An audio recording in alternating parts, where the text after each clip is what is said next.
Pendahuluan, malformasi kloaka merupakan tipe berat dari malformasi anorektal. Malformasi kloaka itu sendiri merupakan suatu kelainan kongenital di mana traktus urinarius, genitalia, dan intestinal bertemu dalam satu kloaka yang kita sebut kloaka malformation. Kloaka tersebut normalnya pada usia embrio 4-5 minggu. Diduga akibat kegagalan dalam proses perkembangan septum urorektal dan sinus urogenitalia yang penyebabnya tidak diketahui. Laporan kasus, bayi perempuan usia 16 hari datang ke rumah sakit dengan keluhan perut kembung yang dialami sejak 1 minggu sebelum masuk rumah sakit. Pasien buang air besar melalui vagina sejak usia 1 hari. Keluarga pasien tidak menyadari akan hal ini hingga perut pasien semakin membesar. Pasien hanya memiliki satu lubang buat buang air kecil dan buang air besar. Pemeriksaan fisik dalam batas normal, berat badan lahir 2.200 gram dan berat badan saat masuk ke rumah sakit 1.890 gram. Status lokalis dalam batas normal, kecuali gastrointestinal, perut pasien membesar, pasien hanya memiliki satu lubang perineum. Pemeriksaan laboratorium pada tanggal 8 bulan 7 2020 didapatkan hasil adanya leukositosis, lainnya dalam batas normal.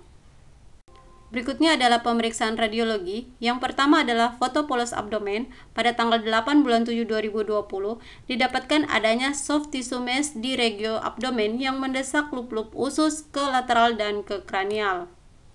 Selanjutnya adalah USG abdomen, dilakukan pada hari yang sama. Didapatkan adanya hidronefrosis bilateral dan massa kistik di posterior dari vesika urinaria yang diduga itu adalah suatu hidrometrokolpos.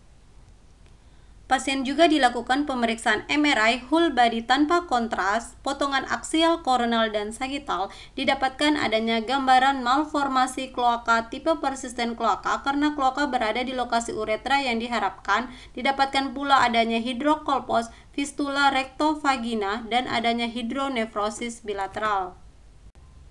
Sebelum dilakukan lopografi distal tanggal 12 bulan 10 2020, pasien dilakukan tindakan kolostomi, drainasi hidrokolpos, dan vaginatomi pada tanggal 8 bulan 7 2020, satu hari setelah pasien masuk di rumah sakit. Pada lopografi distal, didapatkan adanya fistula rektovagina, jadi adanya cairan kontras yang mengalir dari rektum ke vagina.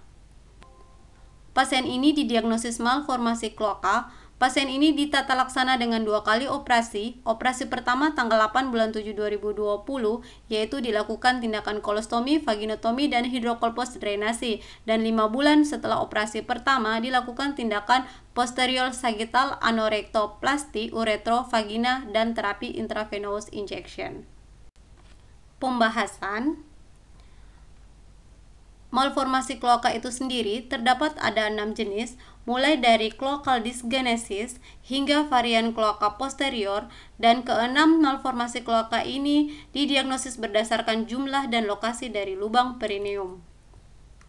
Untuk prevalensinya, bahwa semua malformasi kloaka itu terjadi 1/50.000 kelahiran dan paling banyak terjadi pada perempuan, dan tipe yang terbanyak adalah tipe klasikal atau persisten kloaka.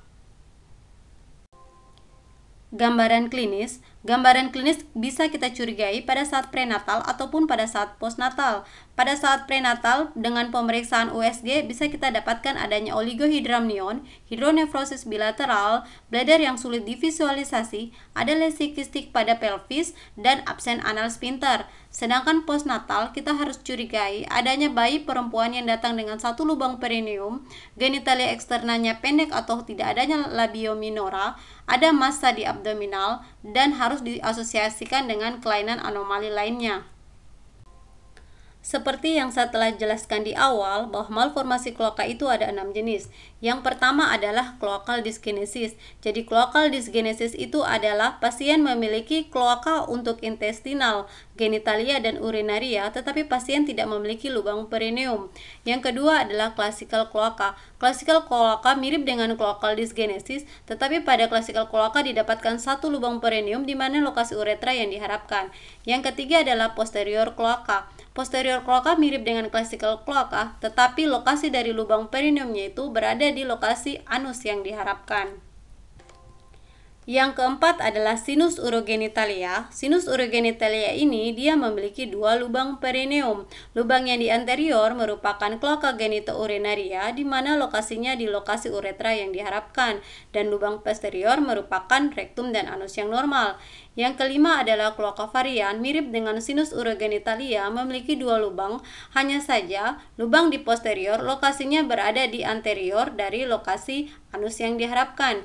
Yang keenam adalah varian kloaka posterior, mirip dengan kloaka varian, memiliki dua lubang, hanya saja lubang anterior kloaka genitourinaria berada di posterior dari lokasi uretra yang diharapkan.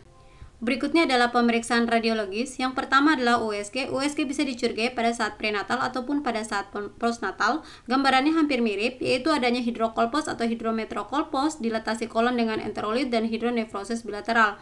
Pada gambar USG aksial di samping, kita dapatkan adanya massa kistik berseptasi di posterior dari bladder yang diduga adalah suatu uterus di Delphi dengan hidrometrokolpos. Selanjutnya adalah pemeriksaan MRI. MRI tujuannya adalah untuk menilai struktur internal pelvis dan mengidentifikasi jumlah dan lokasi lubang perineum. Seperti gambar MRI normal di bawah ini, kita bisa lihat jelas struktur internal pelvisnya.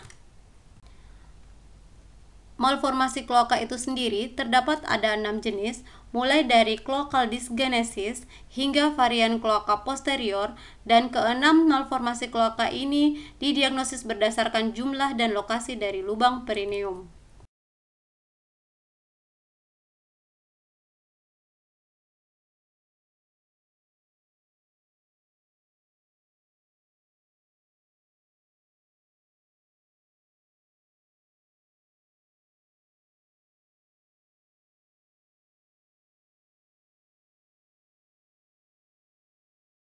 Selanjutnya adalah fluoroskopi. Fluoroskopi baiknya dilakukan sebelum operasi definitif. Biasanya dilakukan distal kolostogram dan micturating cystogram secara bersamaan.